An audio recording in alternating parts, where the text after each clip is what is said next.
وعلیکم ورحمۃ اللہ وبرکاتہ۔ ماہ رجب کے روزے اور اس کی راتوں میں قیام کی فضیلت۔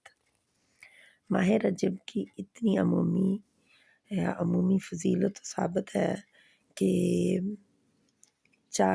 وہ 4 مہینے حرمت والے جو ہیں ان مہینوں میں شامل ہونے کی وجہ سے باقی مہینوں سے زیادہ قابل احترام اور متبرک ہے، لیکن بطور خاص ماہ رجب کی کوئی بھی فضیلت کی روایت ثابت نہیں ہے، جیسا کہ امام شوکانی رحمہ اللہ نے نقل فرمایا ہے کہ خاص رجب کے متعلق کوئی صحیح، حسن یا کم درجے کی ضعیف سنت وارد نہیں، بلکہ اس سلسلے میں وارد تمام روایات تو من گڑت اور جھوٹی ہیں یا شدید ضعیف ہیں۔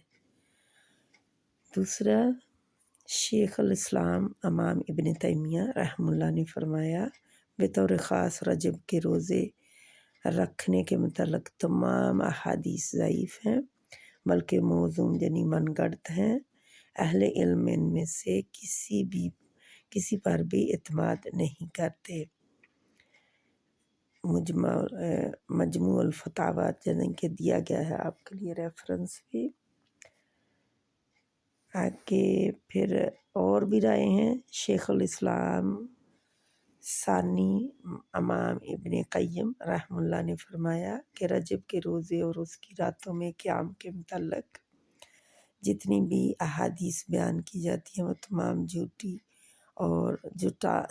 اور بہتان ہیں۔ تو ان کی کتاب کا بھی آپ کو ریفرنس مل گیا۔ حافظ ابن حجر رحمہ اللہ نے فرمایا کہ ایسی کوئی بھی صحیح اور قابل حجت حدیث وارد نہیں جو ماہ رجب میں مطلقاً روزے رکھنے یا رجب کے کسی معین دن کا روزہ رکھنے یا اس کی کسی رات کے قیام کی فضیلت پر دلالت کرتی ہو۔ اہل علم کے درجہ بالا اقوال سے معلوم ہوتا ہے کہ ماہ رجب کی کوئی خاص فضیلت ثابت نہیں، اور جن روایات میں اس کی کوئی بھی فضیلت مروی ہے وہ تمام کذب و افطرا ہے، یعنی کہ جھوٹی اور گڑی ہوئی من گھڑت روایات ہیں۔ اللہ سبحانہ تعالی ہمیں صحیح دین پر عمل کرنے کی توفیق عطا فرمائے اور صحیح علم کو سیکھنے کی توفیق عطا فرمائے۔ جو رسم و رواج ہیں ان کو چھوڑ دینے میں ہی بھلائی ہے ہماری۔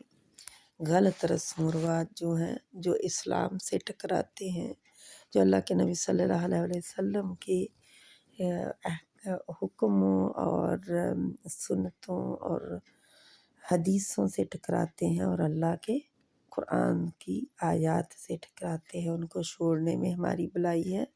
ان کو پکڑا رکھنے میں اور ایجاد کرنے میں ہمارا نقصان ہی نقصان ہے آخرت کا۔ اللہ ہمیں ہدایت اور توفیق عطا فرمائے کہ ہم صحیح علم کو لیں، صحیح دین کو لیں اور غلط کو چھوڑ دیں۔ آمین ثم آمین۔ السلام علیکم ورحمۃ اللہ وبرکاتہ۔